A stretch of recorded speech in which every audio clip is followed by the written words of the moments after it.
My dad accidentally solved a murder. Throwaway account for anonymity reasons.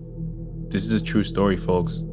As much as I'd like to be a writer, I'm not one. I've scrolled past this sub 100 times thinking to myself, has anything happened to me that I could post? Like I'm sure we all have. It wasn't until last week I started thinking about posting my dad's story here. Now, if this is not the correct sub, I'd like to know because my father is the best person I know, and I want to share his story one way or the other. Spring 2014 is a slow season for my father's business. The weather is nice and the roads are clear, which means slow shifts at an auto shop. It was mid-April around 4 p.m. The wind was pulling up to a nice spring breeze when my dad, Bill, was walking along the side of his shop. It happened to overlook a small stream and running trail, which he enjoyed gazing at near the end of his shift. The side of his building ran along the top of a steep hill which turned into the path. He heard a ruffling in the wind, and about halfway down the hill he sees a big blue tarp. Being very proud of his business and its appearance, he started to climb down the hill. He was just about to grab for it, to toss it in the dump, when he saw a car pull up to the lot. He turned around and went to help his customer. When 5:30 rolls around, he closes up and goes home, forgetting the tarp. The next afternoon, Bill was sitting in his office when 3 policemen came in. They asked my father and his coworkers a bunch of questions about any suspicious behavior they might have seen. Side note, my dad is extremely charismatic and friendly. He oftentimes talks people into sharing information with him that they really shouldn't. He looks like someone you can trust, and you can, and he seems to always have the insider details about anything like this. He used his humor to make people feel comfortable, which helped getting strangers to open up to him. Anyway, so Bill and his coworker Hank are talking with a female police officer when she lets slip that a body's been discovered just down the hill. "Oh shit, I was down there yesterday cleaning. I didn't see a body though," Bill said. "Around what time? Did you happen to see a large blue and white tarp while you were cleaning the area?" she asked intensely. Actually, yeah, I almost grabbed it yesterday, but I ended up getting distracted." She asked him more questions about what time and what he saw, etc.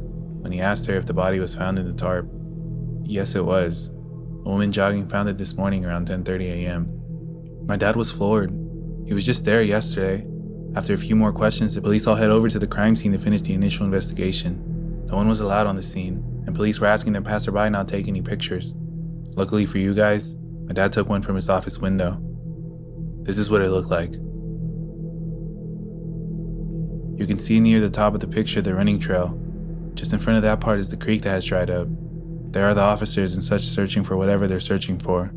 You can also see just to the left of the officer in black, a teeny shade of blue. That would be the tarp. Flash forward a few days, the police went back to my father's shop. They noticed the security cameras set up around the building and were hoping they might catch something on tape. While transferring the data over, my dad started asking more questions about the murder. He learned that it was a middle-aged man that had been stabbed to death. Not too much to go on, as it seemed. "Hey, you know that couple of meth heads that live in the shack behind our shop? It's connected to that bar." Bill started talking about his own predictions for the whodunit scenarios. He continued, "Yeah, we have a lot of problems with them. Stealing scrap metal in the back, letting their dogs run wild. Even had them threaten to shoot me once when I was spraying their dogs with water to quit the barking. You should check them out." The officer nodded, gathered the rest of his things, and left. "Hey Hank, let's go down there. See if we find anything cool," my father whispered to his coworker. Alright. I guess it couldn't do any harm," Hank replied hesitantly. They started down the hill where the trench was found. The grass was flat and the tarp was now gone. They walked around for 15 minutes or so when Bill headed up the stream a little ways. The trail runs under a main road and then leads into a man-made lake. Just under the bridge, the water starts to get heavier and the trees are a bit thicker.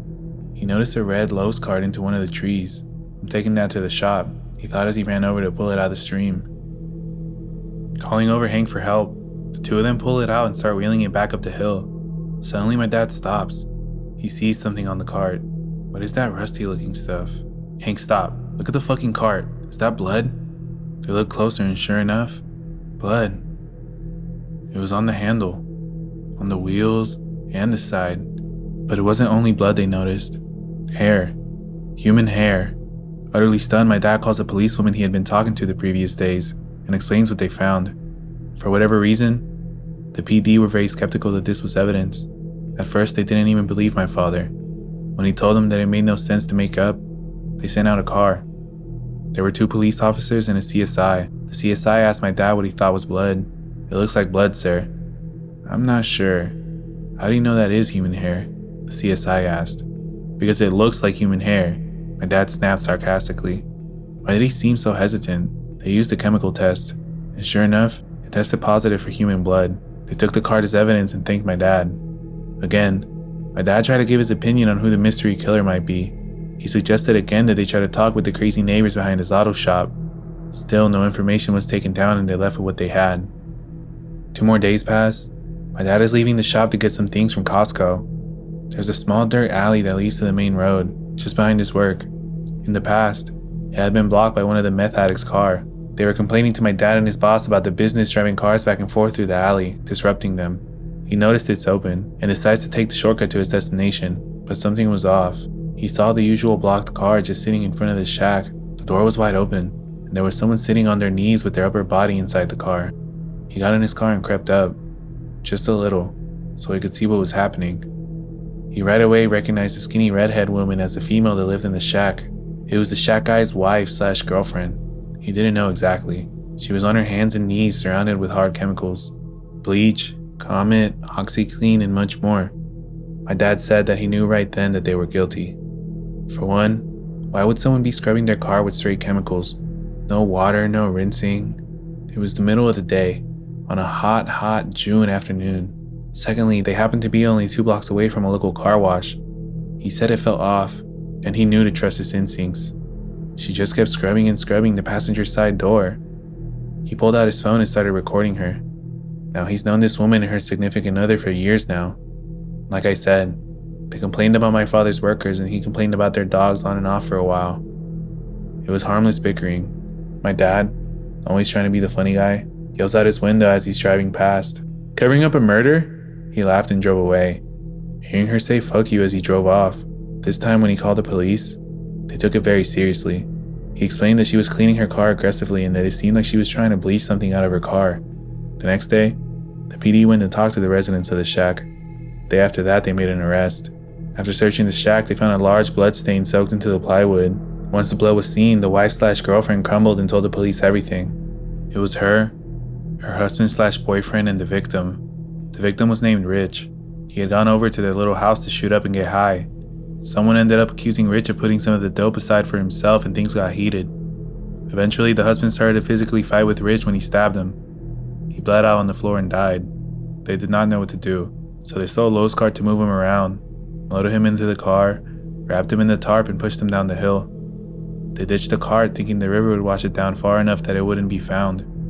My dad and Hank stand in the car after they watched the police arrest on the suspected murderer. He took a video of it as well. You can hear my dad very inappropriately yelling out the window, "Haha, killer," in the video. She had the brilliance of saying she was my niece. Hello everyone. Long-time lurker, first-time poster.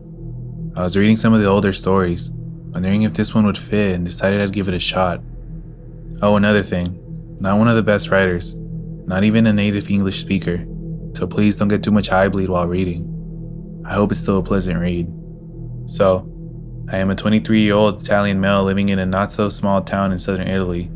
Now, it's not the most secure town in the world. In fact, we have a long history of microcriminality connected to a local mafia. But if you're smart, you can keep yourself out of trouble. I need to explain my daily commute in context first to make it better to understand. You can skip this if you want. Basically, I live in the old part of town. As here is common for every part of town to be built around its antique part. And after a 1980s earthquake destroyed a good part of it, it's very affordable to live here. And some parts are beautiful and well kept, others are not. So you find good families and great folk sharing spaces with more pesky dudes. Doesn't help that the town's castle has been converted into a prison, but luckily only for minor offenders. Now to the encounter itself. It happened this January. I just came back from uni. It's just a 20-minute drive in the car, but the public transport can take up to 1.5 hours to get home. And as I like to study in the library till it closes at 6:30 p.m., I usually come back home at around 8 or later. I get greeted by my dog and take her for a walk around this part of town and the castle, since it's her favorite spot to meet other street dogs. So she was taking longer than usual to do her business, and I was freezing since I was wearing lighter than I should. Plus it was snowing, which is super rare here. Like super. And it was the first time Maya saw snow, so she was excited too. For that, I decided to walk back home and grab a jacket to better take the delight of this occasion. And on my walk home, to cut shorter, I have to pass this abandoned building under construction. It's pretty shitty. It has just the pillars and the floor done, but a lot of kids use it to play and climb around. Now as I walk there, I see this guy standing there, His back was facing me, still like a rock, with his head facing up to the first floor of this abandoned building. Dirty beanie hat, heavy weather jacket, and a tracker suit too wide for his build. And there he was, still. At first I froze on the spot, but it wasn't an extraordinary encounter, since there are a lot of weird people around, and I decided to pass on. But the first red flag was when I watched Maya and her back fur raised and was looking at this guy dead. She never did this. As we walk to him, she keeps his behavior, and as we're walking there, she emits a low-pitched growl that makes this man turn around. I never, ever saw his face around here, and if you aren't local, you really can't end up there if you don't want to, and oh my god, his face was creepy. Typical greasy hair and undone 3-day beard. He extended his hand to Maya. "Hey doggy, how cute are you?" Stupidly, that calmed me down a bit. Maybe he was just a mentally ill person walking around. I know some of them, and they all pretty much look like him. But when he was trying to pet my dog, I hear something moving on the first floor's concrete. Thought it must have been a cat, but Maya would have already been jumping around trying to catch him. So I looked up and see this little girl, around 10 years old. She had only fear in her eyes, wide open, really desperate, and I'm not exaggerating this detail. She had a familiar face though. Must have been one of those kids that play around the building. Now she must have seen me walking my dog around, because as soon as she recognized me, she caught my eyes and tried to whisper help with her lips. After this, I turned my head around, and the creep is watching me now. I would like to say that he had the usual creep smile, but he didn't. He just had this very serious face now, looking dead in my eyes. I don't know what to do. I'm a 6'2" guy and kind of imposing, but I've never fought anyone, and I'm a really peaceful guy. In a fraction of a second, this guy looks up and says, "Come down, sweetie. We need to get home. The food will get cold." Yeah, sure. Totally believable. 10 out of 10. "Who are you? What are you doing here?" I ask him. "I'm her uncle. I need to get her home to eat," he says, with the most serious look. I was thinking what to answer as an excuse to bring her down and get her to safety. And being the sarcastic and bitchy type in this situation, I say, "That's strange because I'm her uncle. This doesn't add up." At this point, the little girl had the brilliance to lean off and say, "Hey uncle, can you take me home? Mommy will get worried." Now this guy didn't seem threatened at the moment, just creepy. I go into the building to take the little girl, and as I prepare to grab her, Maya first growls at him, then barks. Now she usually has a feminine high-pitched bark, but with this guy, it was really low-pitched, and scared even me. To that I turn around and see this guy with his hand behind his back, reaching for something. Oh shit, I think. I can't fight for shit hand on hand. But if this guy had a knife, this would end up badly. He stops the reaching motion as the bark is now continuous. And in the heat of the moment, the little girl leaned off and I grabbed her with one arm. The other one kept Maya at bay as a deterrent. And while she was descending, I asked if she had a phone. "No, I don't have it," she said. And you could hear that she was on the brink of crying. So as soon as she touched the ground, I unlocked my phone and gave it to her. She took the phone and immediately legged it. I should have been glad to it, but my immediate thought was if she stole my phone, I would be deadly pissed. After all, it wouldn't have been unusual, but I basically asked her to take it, so it would be impossible, I think. Anyways, the girl is gone. I turn around and this dude has a fucking knife out. Not a pocket knife though. One of those big ass kitchen knives you use to cut bakery bread. And me being so careless in the kitchen, I know how damn sharp those things could be. So I decided to run away too. But Maya decided nope, I want to stand here and bark at him. And I couldn't manage to pull her away. She's almost 30 kilograms, but that was a grip too strong even for her. So we were there stalling, and this guy starts swinging the knife in the air. I want to run, but if I leave my dog, I know she could end up really bad. And even if I managed to pull her, he could run after us. And there we were. Him swinging the knife with empty eyes, my dog barking, and me shitting myself, not knowing what to do. And to make things worse, my hands were freezing cold from not wearing gloves, and the grip on the leash was really starting to hurt. The thing that surprised me in that situation is the fact that I'm absolutely sure that people around the block could hear that mess. But no one, not a single one, decided to take a look. Anyways, after what seemed like a long time, but was probably less than 2 minutes, I hear heavy footsteps from the street I came, and from there a lot of people show up. Probably her dad and some of her relatives or friends with a baseball bat. This is not going to end up well, I thought. As soon as the creep saw those men, he threw the knife in my direction and started to run to me, trying to go to the street in my direction. I didn't even try to block him because I was still frozen by the knife underthrow, but Maya bit his leg. ripping a piece of the one-track suit off, but the dude didn't even care and ran for his life, with some of the girl's supposed relatives behind him. He eventually managed to get them off, but the girl's father came to me. I thought to thank me, but instead he screamed, "Who the fuck was that guy, huh?" waving the bat around.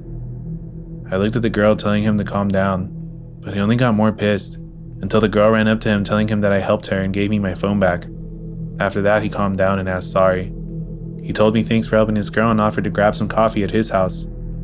I politely refused and went home, deciding that it was already too much to be put up against for the night, and slept it off. The next morning, police ringed at my bell to take my statement, as the guy managed to run off, and showed me a book with all the signaled photoed IDs and stuff, but nothing came out of it. He probably wasn't even from nearby.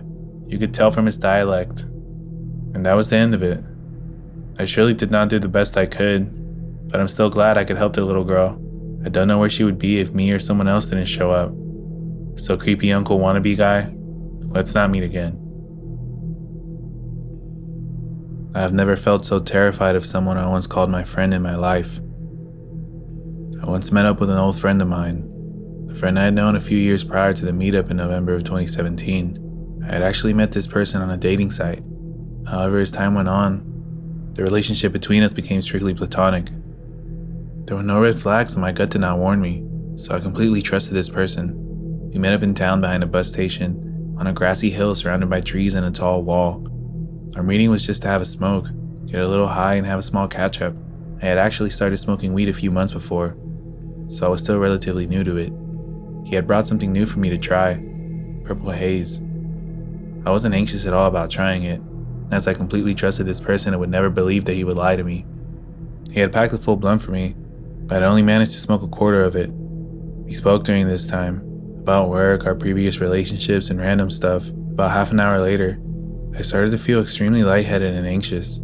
I suddenly had this strange feeling that I did not feel comfortable at all, and I really wanted to go home.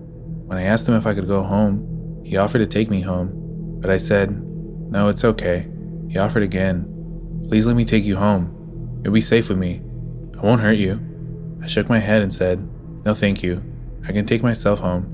When I started to walk away, I felt like I was walking on a cloud. My head became dizzy and my eyesight was a little blurry. I had never felt like this before, and in time I started to panic. When we made our way down the hill towards the bus station, I was relieved, as there were a lot of people around, so if anything happened, someone would step in.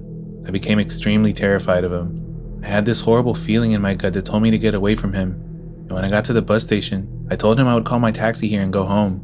His tone was no longer nice, but very stern. "I'm gonna take you home now." He began to pull my jacket. I told him no, and that I was going home on my own. He pulled my jacket harder and I fell against him. He pulled me into him and told me that I didn't need to be scared of him. But I was so terrified. At this point, I started to feel very paranoid, and I couldn't see properly. I pushed him away from me and rubbed my eyes, and called for a taxi. He tried to pull my phone from me and yelled in my face, "Do you ever listen? I'm taking you home." I noticed a few people had stopped and asked if I was okay. All I remember was saying that I wanted to go home. So a lady kindly called a taxi for me and waited with me, made sure I was okay and helped me get into the taxi. During the time I waited for the taxi, he kept trying to get me to come to his car with him, but the lady that looked after me told him to go home and that she was going to take me home instead. So he left. When I got home, I gave the taxi driver money and told him to keep the change. I didn't want to wait around. I just wanted to get into my bed, because at that time, it was the only place I would feel safe from harm. That evening, I laid in my bed for 5 hours staring at the ceiling. I don't remember if I thought about anything, or if my mom came at any time. I just remember lying in bed doing nothing until the paranoia and the sickly feeling began to wear off. I remember looking at my phone and seeing I had 32 missed calls from him, 10 voicemails left, and 50 plus messages. The messages were weird. He had sent around 20 messages just asking where I was and when I got home. And in one of the voicemails, he told me how he had this fantasy of taking me home while drugged up and tying me up. He wanted to blindfold me. He wanted me to submit myself to him. I freaked out and blocked him on all social media, Instagram, Snapchat, Discord, and I blocked his number. Before the blocking, I told him that if he ever contacted me again, then I would call the police. I heard nothing from him for a month, until I received a text from an unknown number asking how I was. I hadn't given my number to anyone, so I ignored it. Then I received another message a few minutes later saying that they missed me and that they would see me soon. I asked who they were. No reply. Nothing. So creepy person who pretended to be my friend. Let's never meet again. I have never felt fear like this. Ever. So I work in the service industry, and a few years ago, there was a very strange and very creepy client we had who came in for a series of treatments, which meant me and 3 other girls would see him several times a week. He would come in for the latest appointment possible, bring weird books about lucid dreaming, and strip down to absolutely nothing but a towel over his junk, even though his treatment did not require him being nude. We all agreed he was a complete weirdo, and after a few weeks we were free from his crazy ass. Fast forward to this past winter, he calls in out of the blue and says he wants to start these treatments again. I begged my boss not to get him to come in, but there wasn't really any reason not to have him. Plus, he's in his early 20s, rich kid who will spend all his mom's money. As he was speaking to me over the phone, he remembered everything about me and began apologizing for being rude in the past, which he wasn't, just a freak. And he said he had a huge crush on me. The first few treatments my coworker would be with me, but after a few weeks she couldn't come to work late anymore, so I was alone. He constantly tried to keep me in the room with him, first asking questions about the treatment, but then trying to pry into my personal life. He kept complimenting my body and looks, to which I would politely say that wasn't appropriate, and he would apologize. On more than one occasion, he was definitely high out of his mind, and not on weed, and would say the weirdest things. This all doesn't sound too bad, but if you could picture the way a serial killer would behave, from movies and TVs, that was this guy. I'm not even joking. He was the scariest person I've ever met in my whole life. The day I finally had enough was when he came in wearing a suit. During the treatment, he complimented me over and over, and then began asking me how I felt about women being raped and murder, and saying that women are horrible and such. I became increasingly nervous, and he would laugh and try to contain his laughter while talking about rape and murder. I can't even remember what he said because I was so scared and blanked everything. After his treatment was done, I immediately called him a cab. He would usually ask me to do it, but I did way earlier than he would ever ask me. And just before he left, he said, "I find it adorable that you're so vulnerable," and stood there staring at me with honestly the coldest look in his eyes, and a slight smirk. I literally almost bawled my eyes out right in front of him. I could feel my heart racing, and I was sweating profusely. Before he left, he said he forgot something in the room, and stood there waiting for me to get it for him. If I had gone in that room, he could easily follow behind me and block the doorway. I could easily have been trapped in there after 8 p.m. in the winter when it's very dark out. The streets here are dead at that time, and the other tenants in the building always leave around 5 or 6. He just stood staring at me, and I sat at my desk, literally clutching a pair of scissors away from his view, waiting for him to go in and get whatever he forgot. Then he asked me to help him clean up, to which I obviously said no and locked the door as he was gone. I watched him get into the cab and then ran to my car, literally crying the hardest I've ever cried in my adult life. He called for several days and tried to explain to my coworkers that he thought he scared me and wanted to apologize. I never spoke to him, and I told my boss what happened, to which he banned him from returning. I don't know if he would have actually attempted anything, but I think the fact that I called the cab earlier without him asking, he knew someone would have been outside. Maybe that deterred him. So weird, creepy potential serial killer, I hope we never meet again. Ever.